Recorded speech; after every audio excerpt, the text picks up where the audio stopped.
कर लिया वीतरागी प्रभु।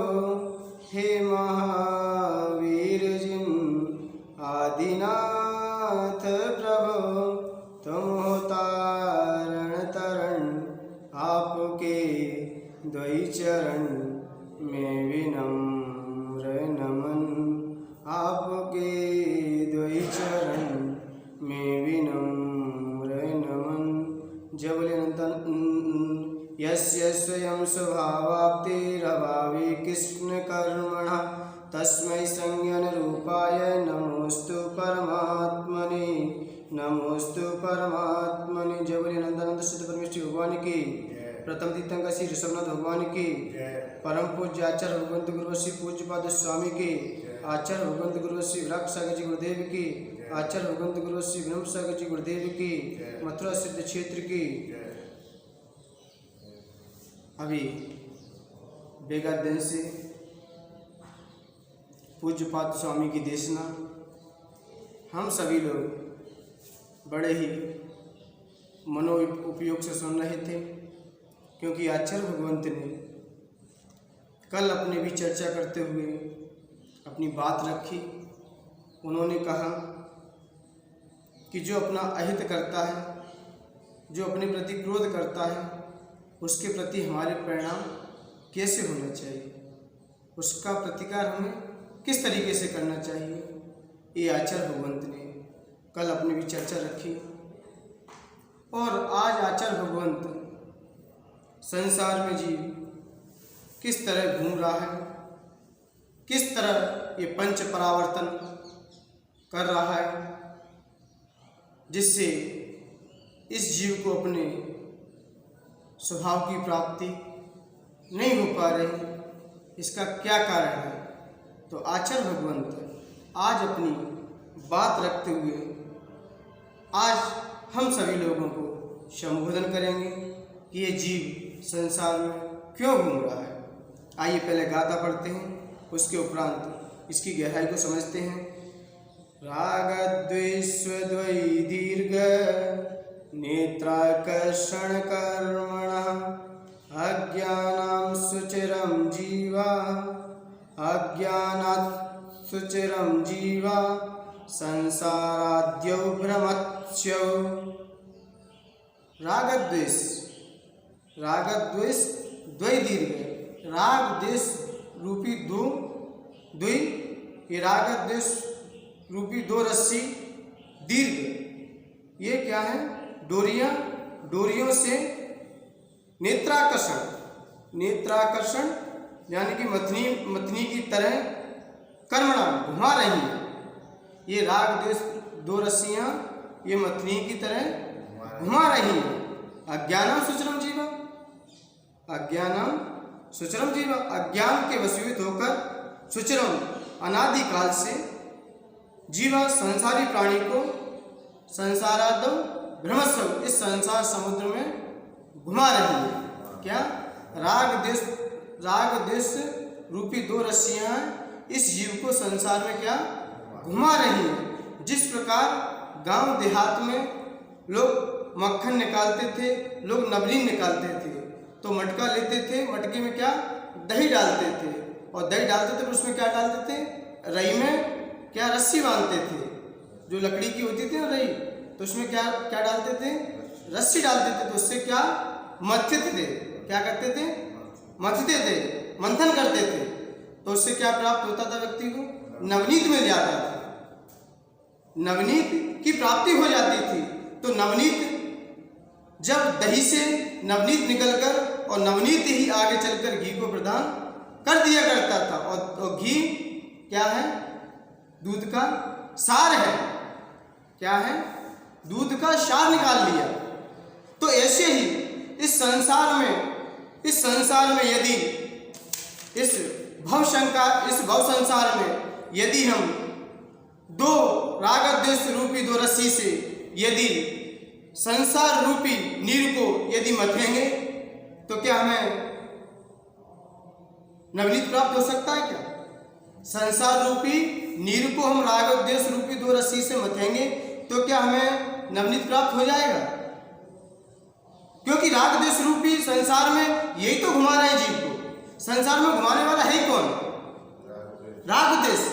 क्योंकि यदि राग करते हैं, राग की वशीभूत होकर हम इष्ट वस्तु की चाहत रखते हैं। संसार में जीव इष्ट वस्तु के संयोग से और अनिष्ट वस्तु के वियोग से व्यक्ति सुखी होता है, अपने आप को सुखी मानता है। मैं क्या हूँ?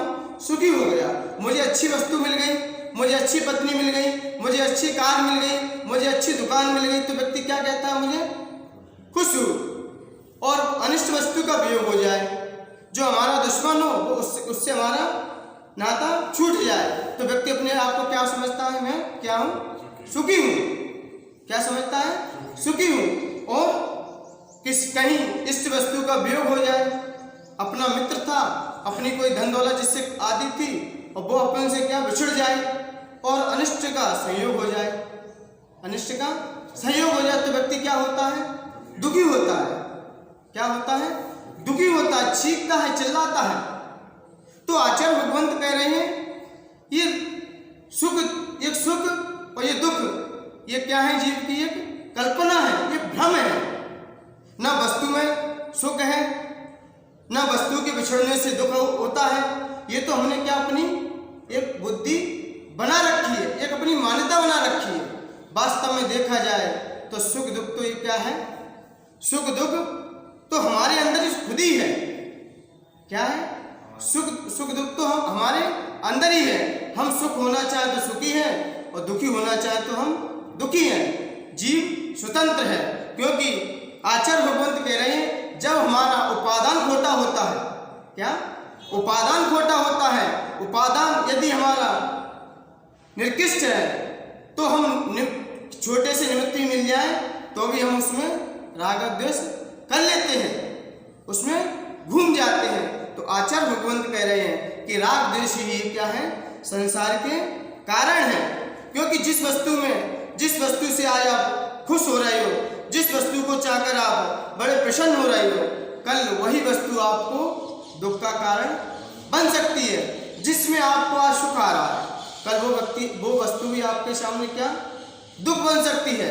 जैसे महिलाओं को अपने बालों से कितना राग है, कितना राग है। राग के कारण वो बालों को, भले ही घर में मृत्यु हो जाए, घर में किसी की मृत्यु हो जाए, तो पुरुष अपने बाल बनवा सकते हैं, लेकिन महिलाएं अपने बालों को नहीं कटवा सकती। कितना प्रेम है। लेकिन मान्यवर, जब एक मैं घटना देख रहा था, जब पढ़ रहा था, तो एक महिला अपने बालों को किससे सुखा रही थी? पंखों से सुखा रही थी। तो पंखों से सुखा रही थी, तो कहीं पंखे में सुखाते सुखाते बाल पंखों में जाके लिपट गए, और वही क्या हो गए थे? उसकी क्या मृत्यु के कारण बन गए। जिससे आपको राग है, आज देखो कोई द्वेष का कार्य कर गया। क्या कर गया? द्वेष का कार्य कर गया। कई घटना है, कई ऐसी घटना हो जाती है। चक्रवर्ती की पटरानी, कितना वैभव उसके पास, कितना उसके पास क्या कमी है? उसके ससुर आदिनाथ भगवान, भरत की पत्नी चक्रवर्ती की पटरानी कौन है? चक्रवर्ती की पटरानी कितना वैभवशाली है, उसके पूरा खानदान मोक्षगामी है, लेकिन उसके अंदर क्या एक रूप का अहंकार आ गया। क्या? एक खोटा उपादान उसके अंदर बैठा हुआ है। उस खोटे उपादान ने उस पटरानी को भी छठवें नरक में जाके रख दिया। थोड़ा सा रूप का मद आ गया, रूप के प्रति उससे राग पैदा हो गया। तो रूप के कारण राग पैदा होने से कारण उसकी भी दुर्गति हुई। तो मान्यवर, ये आपको वस्तु मिली है तो आप इसमें भूलिए मत, आप वस्तु व्यवस्था को समझिए, क्योंकि इसी राग द्वेष के कारण ये भ्रमण चक्र हमारा चलता ही रहता है। क्योंकि किसी ने कहा है कि इस जगत में यदि हमें आपको अच्छा संसार शरीर आपको मिल चुका है, संसार में आपका आना हुआ है, तो मान्यवर संसार में आना हुआ है तो आपको क्या 3 कर्मों की व्यवस्था के कारण हमें संसार में भटकना पड़ रहा है। पहला द्रव्य कर्म। द्रव्य कर्म क्या करता है? नो कर्म को जन्म देता है। किसको जन्म देता है? नो कर्म को जन्म देता है। क्योंकि द्रव्य कर्म के उद्देश्य से ही शरीर आदि की प्राप्ति होती है, और शरीर आदि मिलने से हम इंद्रिय विषयों में फंस जाते हैं। शरीर मिलता है तो इंद्रिय विषय भोग मिलते हैं, तो इंद्रिय विषय भोग मिलते हैं तो किसी से हमें राग होता है, तो किसी से हमें द्वेष होता है, और ये राग द्वेष हमें क्या कर देते हैं, भाव कर्म को पैदा कर देते हैं, और भाव कर्म ही हमें द्रव्य कर्म तक रख देता है। तो मान्यवर ये कौन घुमा रहा है संसार में? लोग कहते हैं संसार में कर्म घुमा रहा है, कर्म नहीं घुमा रहा। संसार में जीव को कौन घुमा रहा है? कर्म नहीं घुमा रहा, ये आपकी भूल है। क्योंकि पूजन में भी कहा है किसी ने, जड़ कर्म घुमाता है हमको, ये मिथ्या भ्रांति रही मेरी, मैं राग देश किया करता, जब परिणत होती चेतन की। कौन घुमा रहा है? ये कर्म तो जड़ है। कर्म क्या है? वो तो जड़ है। वो घुमा कौन रहा है इस जीव को? तो क्या निकल के आया? राग देश इस जीव को संसार में घुमा रहा है, और राग देश घुमा रहा है क्योंकि राग देश करते तो हमारा भाव कर्म तैयार हो जाता है, और भाव कर्म ही हमें नए कर्मों का बंद कराता रहता है। इसलिए मान्यवर ये कर्म की व्यवस्था को समझिए, ये नो कर्म की व्यवस्था क्या है? क्योंकि ये परिवार, ये मित्र, ये बंधु, ये क्या है? ये हमें आकर्षण करते हैं, इनसे हम आकर्षित हो जाते हैं। तो ये क्या है आपकी? ये क्या है? अज्ञानता है। क्या है? अज्ञानता है। जीव संसार में क्यों घूम रहा है? जीव का संसार में जन्म किस लिए? किसके? जीव का संसार में जन्म हुआ तो क्या लेके आया था? मिथ्यात्व के कारण। जीव का संसार में प्रत्येक पंचम काल में जो भी जीव का जन्म होगा सब मिथ्यात्व के साथ आएंगे, और मिथ्यात्व के साथ आएंगे तो मिथ्यात्व ही व्यक्ति को क्या संसार में घुमाता। मिथ्यात्व आता कहां से? मिथ्यात्व जीव के अंदर आता कहां से? तो महर्षियों का कहना है कि मिथ्यात्व कर्म की वजह से आता है। किसकी वजह से आता है? कर्म की वजह से। और कर्म कैसे आता है? कर्म की पैदाइश कहां से? तो कर्म भाव से आता है। भाव से ही कर्मों का बंध होता है, और भाव से ही कर्मों का बंध होता है। तो भाव से ही जैसे कर्मों का बंध होता है, फिर व्यक्ति संसार में फिर घूमता है। और राग द्वेष कौन करता है? वो भाव कौन करता है? भाव कहां से आए? तो भाव आए हमारे राग द्वेष की परिणति से। हमने राग द्वेष किया तो इससे क्या भाव कर्म तैयार हो गया। लेकिन राग द्वेष कहां से आया? राग द्वेष को जन्म किसने दिया?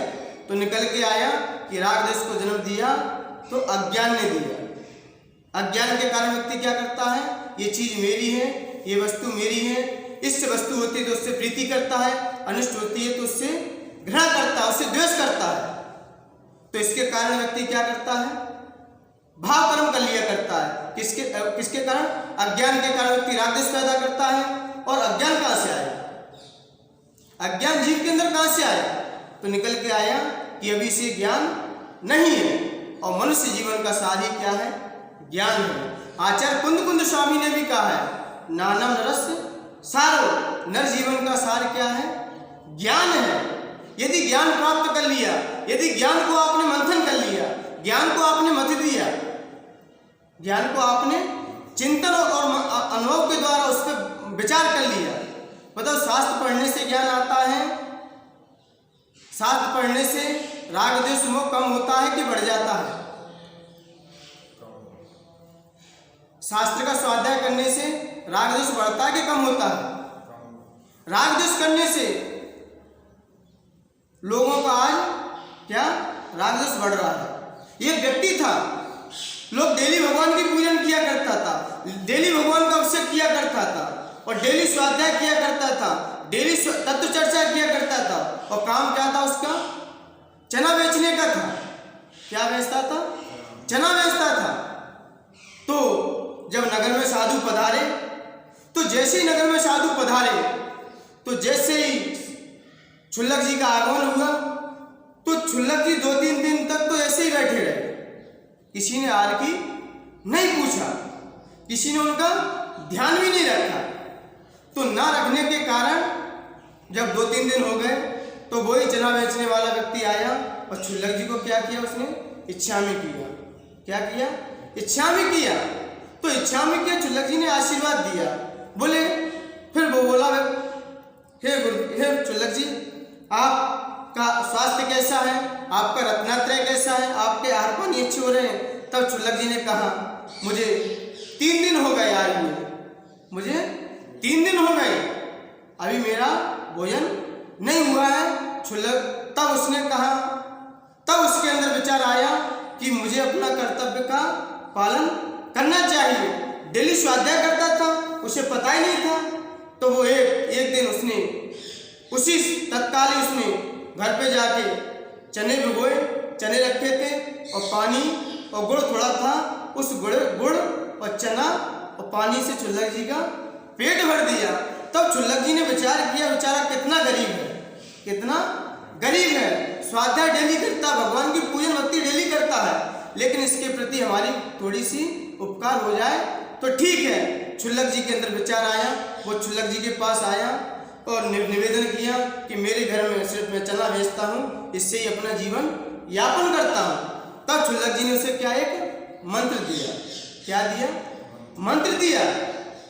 तो जैसे ही मंत्र दिया तो उसने क्या किया, उस मंत्र पे मंत्र दिया, कह दिया कि आपको मंदिर के पास जाओगे, डेली आपको 1 रुपये डेली मिल जाएगा, उससे अपना जीवन यापन करना और भी आपका जीवन यापन होता रहेगा। तो डेली जाता होगा चना बेचने वाला, उसे डेली 1 रुपये मिलता था। तो उसने विचार किया, उसने चिंतन किया कि इसमें है क्या। उसने जैसे डिब्बे को खोला तो डिब्बे में 1 अक्षर बना था। क्या? 1 अक्षर बना। तो उसने 1 अक्षर बना तो एक के आगे उसने 1 अंक के आगे क्या शून्य लगा दिया। देखते हैं क्या होता है। तो जैसे शून्य के आगे, जैसे उसने 1 के आगे शून्य लगाया तो जैसे दूसरे दिन आया तो उसे क्या रुपए मिलने लगे? 10 रुपए मिले वेदी पे रखे। तो वो तो आश्चर्य करने लगा, बोले ये तो बड़ी विचित्र लीला है। तो उसके अंदर और मोह जागता रहा और उसके अंदर तृष्णा जागती रही। तो उसने 1 शून्य और बढ़ा दिया। क्या? 1 शून्य को और बढ़ा दिया। तो जैसे शून्य बढ़ा तो कल उसे 100 रुपये मिलने लगे। तो ऐसे ही उसके अंदर तृष्णा बढ़ती गई, राग प्रवृत्ति बढ़ती गई, मोह की प्रवृत्ति बढ़ती गई। तो शून्य बढ़ाता गया और एक दिन ऐसा समय आया कि वो देश का, नगर का क्या सेठ कहलाने लगा। उसकी हवेली बन चुकी, उसकी कई फैक्ट्री चल चुकी, क्योंकि शून्य डेली बढ़ाया जाता था, शून्य को डेली बढ़ाता था। तो उसके कारण उसकी हवेली तैयार हो गई। फिर क्षुल्लक जी फिर वापस लौट के आए। क्षुल्लक जी ने देखा, देख के आते उस व्यक्ति ने क्या प्रगति की अपने जीवन में। तो क्षुल्लक जी जब नगर में गए, जब नगर में देखा तो मंदिर तो जैसा का तैसा ही था, मंदिर में कुछ परिवर्तन ही नहीं हुआ। और उसकी महल तो, उसका हवेली तो उठ गई थी और कई फैक्ट्री भी खुल गई थी। तो क्षुल्लक जी ने विचार किया कि यहाँ पर किसी व्यक्ति मालिक से पूछा, जो वहाँ पर काम करता था सेवक, उससे पूछा कि यहाँ पर एक गरीब व्यक्ति रहता था जो चना बेचता था, वो कहाँ गया है, वो कहाँ गया है। तो उस सेवक ने कहा, क्षुल्लक जी आपका दिमाग खिसक तो नहीं गया है? बोले आप उससे गरीब समझ रहे हो, चना बेचने वाला कह रहे हो, वो तो यहाँ का क्या है, सेठ है, वो तो यहाँ का धनपति कुबेर है। वो तो उसके यहाँ पर तो लोग दान लेने आते हैं, वो दान दिया करता है, वो दान दिया करता है, वो दान दिया करता है और दान देने के कारण सबकी समाधान किया करता है। तो इसलिए मान्यवर आप उस क्षुल्लक जी को जैसे ही समझाया, क्षुल्लक जी ने देखा शायद मेरे से कोई घटना तो नहीं घट गई। तब क्षुल्लक जी गए मंदिर में, देखा वेदी का ताला खुलवाया। पहले तो सेवक ताला ही नहीं खोल रहा था, पहले तो सेवक ताला ही नहीं खोल रहा था। तो जैसे ही ताला खुलवाया तो वहां देखा तो उस पर्ची पे कई शून्य बने हुए थे। तो क्षुल्लक जी को विचार आया, क्षुल्लक जी को चिंतन आया कि मेरी विद्या का क्या दुरुपयोग हुआ है, मेरी विद्या का इसने दुरुपयोग किया है, इसने क्या किया है, दुरुपयोग किया है। तो क्षुल्लक जी ने जैसे ही 1 शून्य को घटाया, 1 शून्य को जैसे घटाते गए तो क्या होता गया, उसकी एक महल गिरता गया। उसका जैसे ही महल गिरा, जैसे ही उसका महल गिरता चला गया और उसने एक पे जब लास्ट बचा तो 1 शून्य बचा दिया। तो उसकी सारी जो झांकी जहां पर था वो वहीं पर आ गया। तो जैसे छुल्लक जी के पास आया, बोले ये क्या होता जा रहा है, सारी हवेली पता नहीं चली आकाश। जब पुण्य का उदय आता है तो व्यक्ति के खाते में कैसे धन गिरता है, जैसे नारियल के पेड़ में नारियल लगते तो उसमें पानी कैसे आ जाता है। जब पुण्य कर्म का उदय आता है, जब पाप कर्म का उदय आता है ना, तो जैसे कोई हाथी बेल खाता है ना, बेल कहते, तो जब खाते समय खाता तो सजा है पूरा, लेकिन बॉल की तरह वो बाहर फेंक देता, अंदर से पूरा रस खींच लेता है। ये प्रगति व्यवस्था ऐसे ही उसका सेठ का हुआ। जब जैसा था वो वैसे ही आ गया। तो उसने देखा कि ये क्या हो गया, तो जैसे मंदिर पहुंचा तो मंदिर में जैसी पर्ची देखी तो वहां पर एक का अक्षर लिखा हुआ था। तो बोले ये किसने किया है। तब उस माली से भैया ने कहा कि छुल्लक जी पधार चुके हैं और छुल्लक जी यहाँ आ चुके हैं। तो छुल्लक जी ने फिर वो छुल्लक जी के पास आया, बोले आप यहाँ कब आए। बोले अब आपको याद आ रही, मैं यहाँ कब से आया हूँ, मुझे यहाँ पर आए हुए 4 दिन हो गए और आपका तो पता ठिकाना ही नहीं है।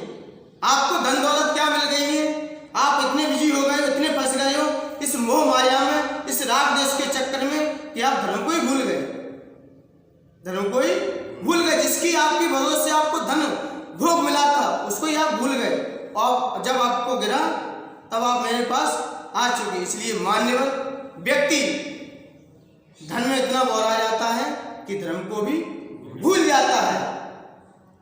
तो इसलिए आचार्य भगवंत कह रहे हैं कि धन भी व्यक्ति को उतना देना चाहिए जितनी उसकी काबिलियत हो, और धन ज्यादा मिल जाता है व्यक्ति सबसे पहले धर्म को छोड़ देता है। व्यक्ति स्वाध्याय करते हैं, स्वाध्याय अध्ययन खूब करते हैं और खूब शास्त्र का अध्ययन करते हैं, लेकिन राग देश रंच मात्र भी कम नहीं हो पाता। क्यों नहीं हो पाता, क्या कारण है उनका कि रंच मात्र भी उनका राग देश कम नहीं हो पा रहा। इसका कारण क्या है, इसका कारण क्या है कि हम स्वाध्याय कर रहे हैं और खूब शास्त्रीय गद्दी बैठे हैं और खूब लोगों को स्वाध्याय सुना रहे हैं और खूब अध्ययन कर रहे हैं, लेकिन हमारा रंच मात्र वो कम हुआ कि नहीं हुआ। तो स्वाध्याय का फल क्या है। तो आचार्य भगवंत कह रहे हैं कि ज्ञान का फल ही है, क्योंकि जहां ज्ञान है वहां वैराग्य है, वहां संसार से रोगों से वृत्ति है। जिसके अंश में ज्ञान है, लेकिन ज्ञान कैसा होना चाहिए, कैसा होना चाहिए, एकदम क्लीन होना चाहिए। जिस ज्ञान में यदि राग देश बैठा हुआ है तो वह ज्ञान ज्ञान भी नहीं है। ऐसा आचार्य कुंद स्वामी समय साहब कलश में कह रहे हैं।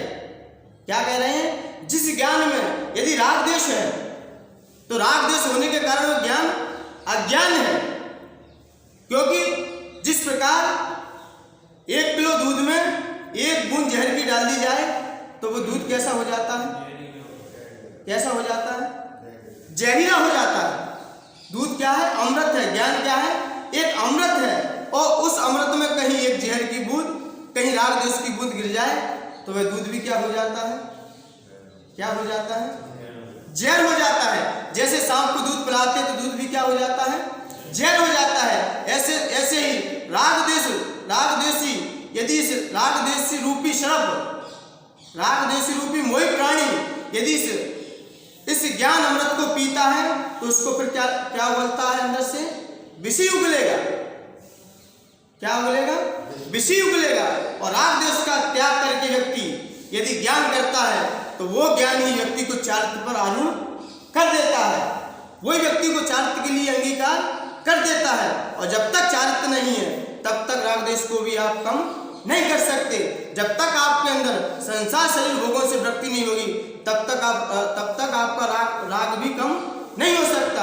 जिस दिन आपको चारित्र पर आरूढ़ हो जाओगे तो वो ज्ञान ही आपको क्या दिला देगा, चारित्र को प्रधान करा देगा। देखिए गौतम स्वामी का, गौतम स्वामी के पास कितना अपार ज्ञान था। जब इंद्रभूति जब ब्राह्मण की पर्याय में थे तब अपने 700 शिष्यों के साथ लिए घूम रहे थे। उनके पास अपार ज्ञान था, लेकिन क्या था उनके अंदर, राग देश था। उनके अंदर क्या था, राग देश, मोह था। और इधर भगवान महावीर स्वामी की वाणी फिर नहीं रही थी, क्योंकि जब तक गर्दन नहीं बैठेंगे तब तक वाणी भी नहीं खिलेगी। तब एक देव को शंका हुई ये वाणी को कैसे बिखेरा जाए, कैसे निकाला जाए। तब देव ने आके उस इंद्रभूति ब्राह्मण से प्रश्न कर दिया। क्या कर दिया? त्रैकाल्यम द्रव्य षटकम नवपद सहितम जीव षटका ही लेशिया पंचाने चास्तिकाया व्रत समिति गुप्ति चारित्र भेदा। बस इतना ही कर दिया कि इसके अर्थ बताइए। आप ज्ञानी हो तो इसका अर्थ बताइए। तो वो तो घबरा गया, इंद्रभूति ब्राह्मण तो घबराने लगा। बोले इसका तो त्रैकाल कौन से होते? 3 काल, 6 द्रव्य, 9 पदार्थ, 7 तत्व, ये 5 अस्तिकाय क्या है? चारित्र का चारित्र का रूपण क्या है? चारित्र की परिभाषा का ये तो मुझे ही नहीं मालूम। तो वो तो कहने लगा कि मैं आपसे क्या शास्त्रार्थ करूँ, आपके गुरु से ही करूँगा। तो जैसे ही गुरु के पास आया, तो जैसे ही मानस्तंभ को देखा, तो मानस्तंभ को देखकर उसका मान भी गलित हो गया। और जैसे ही मान गला, तो जैसे ही उसे अपना स्वरूप का भान हुआ, तो जैसे ही उसने वस्त्र उतार दिए, तो वहीं पर उसे किसकी प्राप्ति हो गई? मना पर्याय ज्ञान की तत्काल प्राप्ति हुई। जैसे ही मुनि बना, पहले ज्ञान कैसा था? मिथ्यात्व था, राग देश को लिए हुए था। और लेकिन जैसे ही चारित्र आया, तो ज्ञान में क्या आ चुका? वो ज्ञान कैसा हो गया? वह ज्ञान भी अमृत बन चुका। वो ज्ञान भी फिल्टर हो चुका। जैसे कोई दही मिलता है और दही को व्यक्ति मथता है, तो क्या प्राप्त होता है? नवनीत प्राप्त हो जाता है, उसे नवनीत की प्राप्ति हो जाती है। तो मनुष्य जीवन का सारी क्या है? ज्ञान है। ज्ञान का यदि मंथन करोगे, एक विद्यार्थी था, पढ़ता था, परीक्षा में पेपर देने गया, उसे खुली छूट दे दी। क्या दे दी थी? खुली छूट दे दी कि आप कितनी भी नकल कर सकते हो, कितनी भी आप नकल करो, कोई आपको रोकने टोकने वाला नहीं है। उसे 500 पृष्ठ की पुस्तक भी उसके सामने रख दी और कहा कि आपके सारे प्रश्नों का हल इन्हीं पुस्तक में है। किनमें है? इन्हीं पुस्तक में है। तो उसने तो 365 दिन तक तो उसने पुस्तक तो पढ़ी, लेकिन पुस्तक में का उसने क्या? उस पुस्तक का उसने मंथन और अनुभव नहीं किया। उसने पुस्तक ऐसे पढ़ी जैसे किताब को पढ़ते हैं, जैसे अखबार पढ़ते हैं। तो अखबार का पढ़ा आपको कितने दिन तक याद रहता है? कुछ याद रहता, कुछ भूल जाते। लेकिन उसने 365 दिन पुस्तक तो उसके पास थी, लेकिन उसने एक पृष्ठ भी ऐसे ही पढ़ दिया, उसने उपयोग नहीं लगाया। अब नहीं लगाया, अब उसके सामने पेपर आ गया, तो पेपर में यह भी तो पता रहना चाहिए कि कौन से प्रश्न का उत्तर कहाँ लिखा है, कौन से प्रश्न का उत्तर किस पृष्ठ पे लिखा है। उसका इसे बोध ही नहीं था। ऐसे ही मान्यवर, ये शास्त्र के ज्ञानी लोग, कई विद्वान लोग स्वाध्याय तो कर लेते हैं, चिंतन, स्वाध्याय तो शास्त्र अध्ययन तो खूब करते हैं, लेकिन इस पर चिंतन और मंथन नहीं कर पाते। और जब तक चिंतन और मंथन नहीं होगा, तब तक आपको सत्य क्या है और असत्य का इसका भी बोध होने वाला नहीं है। सिर्फ आपको जानकारी होती रहेगी, सिर्फ आप वस्तु की जानकारी करते रहोगे, लेकिन वस्तु का ज्ञान नहीं हो सकता। जब भी वस्तु का ज्ञान होता है, तो साथ में वैराग्य भी, आचरण सहित ज्ञान होता है। कैसा? आचरण सहित ज्ञान ही व्यक्ति को संस्कार बन के आगे जन्म में जाके वह अच्छे फल को दिलाता है, उससे उत्कृष्ट पद को दिलाता है। इसलिए मान्यवर, ये जब तक हम शास्त्र का अध्ययन करें, जब तक हमारा टारगेट नहीं होगा, जब तक हमारा मोक्ष का टारगेट नहीं होगा, मोक्ष की प्राप्ति करने का हमारा लक्ष्य नहीं होगा, तो तब तक हमारा ज्ञान भी कोई कार्यकारी नहीं है। क्योंकि जब हम मोक्ष का लक्ष्य बनाएंगे, मोक्ष का टारगेट बनाएंगे, तब तो हम उसका प्रोसेस भी करेंगे, उसके मोक्ष के पाने के लिए उसके साधन जुटाएंगे। और जब आपके मोक्ष करने के भाव ही नहीं है, मोक्ष की प्राप्ति करने के आपके लक्ष्य ही नहीं है, तो आप कितना भी स्वाध्याय कर लो, होना ही क्या है? आपको पुण्यबंध कराता रहेगा और फिर संसार में भटकाता रहेगा। और तामे इसलिए तो आचार्य भगवंत ने कहा है कि मन को अपनो किस में लगाइए? मन को मंथन कीजिए। जो स्वाध्याय किया पहले तो अपना पढ़िए, फिर उस पर चिंतन कीजिए, चिंतन के बाद उस पर मंथन कीजिए, मंथन के बाद उस पर अनुभव कीजिए, और अनुभव करके फिर ध्यान पे जाके आरूढ़ हो जाइए। और ध्यान पे जैसे ही आरूढ़ हो गए, तो जो आपने पढ़ा है, चिंतन किया है, मंथन किया है, अनुभव किया है, वो एक दिन सामने प्रकट भी हो जाएगा। और यदि कहीं आपने मन को इधर उधर भटकाते रहे, कहीं विषय भोग में फंसाते रहे, आपने बंदर देखा है? बंदर घूमते रहते हैं। बंदर कितने चंचल होते हैं, मन से भी ज्यादा चंचल बंदर होते कि नहीं होते? अरे बंदर से ज्यादा मन ज्यादा चंचल है, मन ज्यादा चंचल है। क्योंकि बंदर हो और बंदर को कोई उसकी पूंछ में कोई बिच्छू काट ले, क्या काट ले? बिच्छू काट ले, तो बंदर क्या हो जाता है? उसे और जहर चढ़ जाता है, तो बंदर फिर भटकता है, फिर जालम वालम गिरता है, और फिर क्या करता है? उसे पानी की तलाश करता है, और पानी की तलाश में कहीं उसे शराब की भरा हुआ ड्रम मिल जाए। किसका? शराब का भरा हुआ ड्रम मिल जाए, या बावड़ी मिल जाए, उसमें शराब भरी पड़ी हो, और जाके बंदर उसमें अपनी प्यास बुझाए, और वही पी ले जाके। और फिर देखी बंदर की चाल क्या होगी, फिर देखी बंदर की चंचलता कितनी होगी। मान्यवर, ये तो बंदर का उदाहरण है। मन इससे भी ज्यादा चंचल है, मन इससे भी ज्यादा चंचल है। तो आचार्य भगवंत का कहना है कि मन को अपने विषय भोग से बचाइए। इससे संसार रूपी विषय भोग से बचाइए। ये संसार रूपी नीर के मथने से आपको नवनीत की प्राप्ति नहीं हो सकती। आपको ज्ञान रूपी अमृत को, ज्ञान रूपी दही को मथने से आपको नवनीत की प्राप्ति हो सकती है। जब तक, तभी हमें उस नवनीत की प्राप्ति होकर इस मनुष्य पर्याय को भी हम सार्थक और सफल कर सकते हैं। और ये हम संसार को ही मथते रहे, संसार के विषय भोग को हम राग द्वेष के कारण इस संसार को हम मथते रहे, तो हमारा संसार बढ़ता ही रहेगा। कहीं द्रव्य कर्म, तो द्रव्य कर्म कहीं नो कर्म दिलाएगा, और नो कर्म भाव कर्म दिलाएगा। इस संसार भ्रमण हमारा चलता ही रहेगा। और इस संसार भ्रमण से छूटना है आपको, तो मन मिला है आपको। तो मन किसके लिए मिला है? मंथन करने के लिए मिला है। जो आपने ज्ञान प्राप्त किया है उस पर मंथन कीजिए, चिंतन कीजिए, अनुभव कीजिए, और ध्यान पर आरूढ़ होकर उस मनुष्य पर्याय को धन्य कर अपने तत्व को जानिए। तभी हमारा इस संसार में आना सार्थक है। नहीं तो हमारा संसार पंच परावर्तन हमारा अनादिकाल से चलता रहेगा और चलता जाएगा। इस पंच परावर्तन, इस संसार भ्रमण से जीव को बचना है। इस संसार रूपी भ्रमण से, इस संसार रूप की भटकना को, इस भ्रमण को आपको मिटाना हो, तो आप अपने जीवन में ज्ञान का अर्जन कीजिए, और ज्ञान का अर्जन कर उस पर चिंतन और मंथन और अनुभव करके नवनीत निकालिए। तभी हमारा जीवन सफल और सार्थक हो सकता है। इन्हीं पवित्र भावनाओं के साथ जय बोली आचार्य भगवंत गुरुवशी पूज्य पाद स्वामी की, आचार्य भगवंत गुरुवशी विराट सागर जी गुरुदेव की, आचार्य भगवंत गुरुवशी बनम सागर जी गुरुदेव की।